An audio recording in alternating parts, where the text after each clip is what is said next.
Black light here. Old Ethiopia,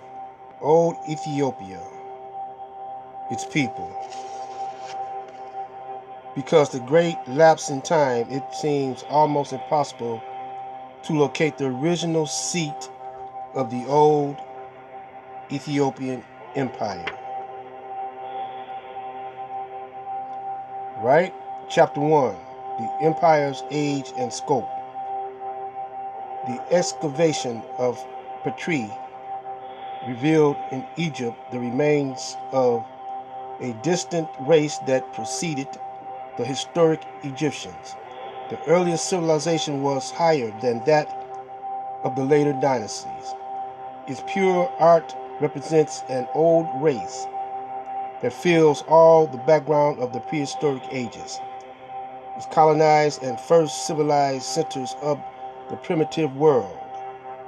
The ancients called this pioneer race, which lit the torch of art and science, Kushite Ethiopians, the founders of primeval cities and civilized life.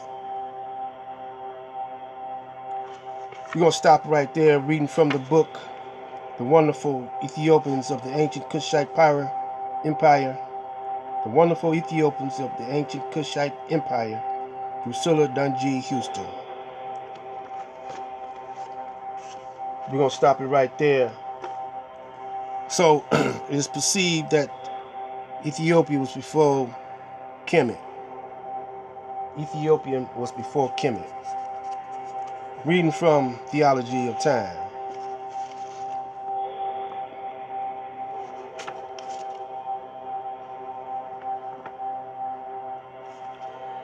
The reason you must know the truth today is because the liar must be removed, and you must be kept from getting confused over the truth and the lie.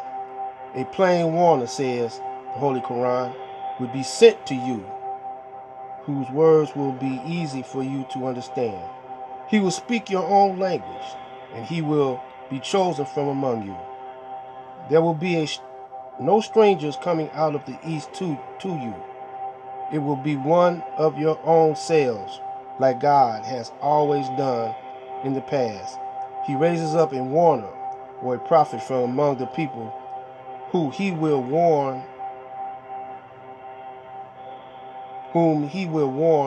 so they will not have an excuse to say they didn't understand the stranger. This is acknowledgement of your original black selves, which you don't want to do. We keep going over this over and over again, that you are the only authority on this planet. There is none higher. No one has authority over you. You are the mother and fathers of civilization. In a household or in a home, the father and mother are the authoritative figures in that home.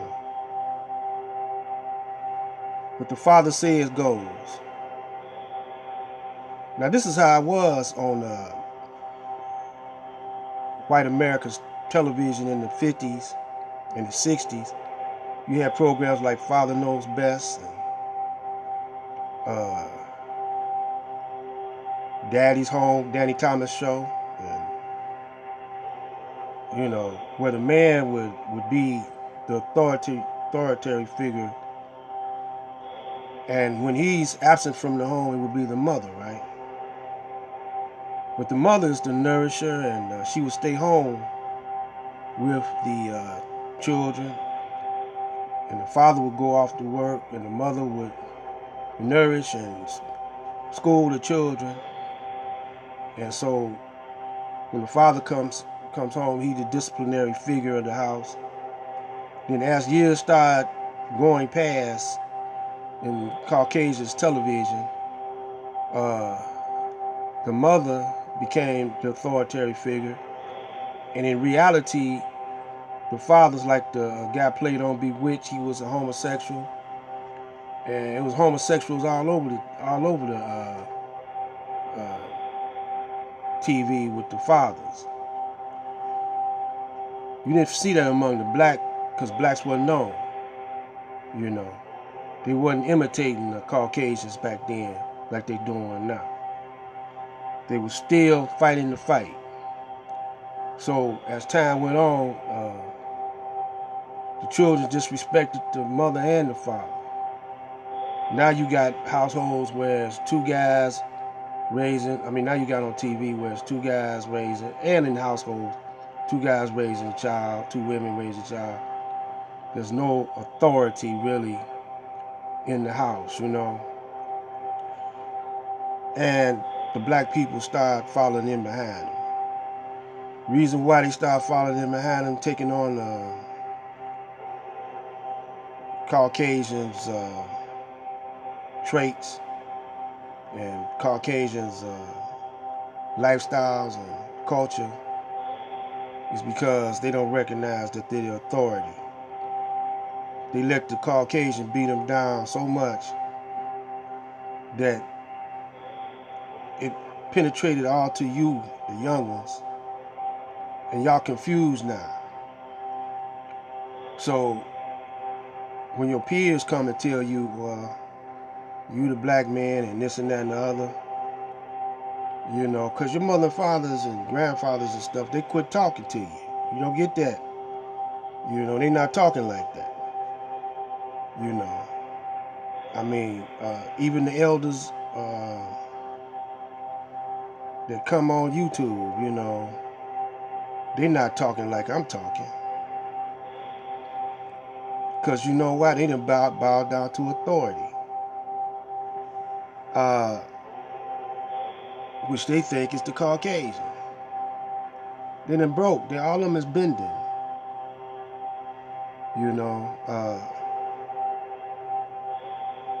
All of them quote the Bible. But you very seldom hear them say, be in the world, but not of the world. So, yeah, we know we got to go along with this money system. We know that. And, because our foreparents went along with it because they had to. But they had their own businesses. So the dollar would stay circulating in the community a little longer. But this generation right here, they don't have their own business. All they want is a job to work for corporate America. And as a result, the Chaldeans and let's say look like this. When a black woman want a weave, want some hair, she go to the Koreans or to the Chinese. When a black woman don't want to cook, she go to the Chinese, get some Chinese takeout. When a black woman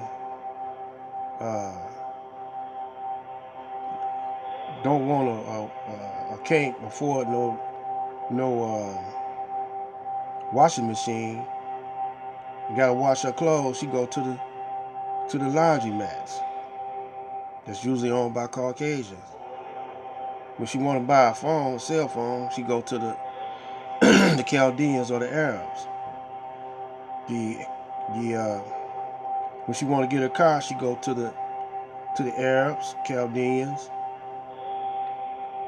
the Caucasian, and a few brothers got a car lot, one or two. When she want to finance something, she go to where she get finance from. How many black banks are there? It's about one or two. But she don't deal with them. She don't deal with the Caucasian bank. When a black woman want to buy clothes, she got to get some name brand clothes with a white man's name on her ass. She not gonna buy no dashikis or no Muslim type clothes. when she want to get her children a doll, where she go? She go to Toys R Us or Kmart's.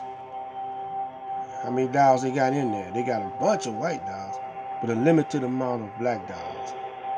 And most of the time, they sell out quickly of black dolls. And the white man is making black dolls. Very few black doll makers.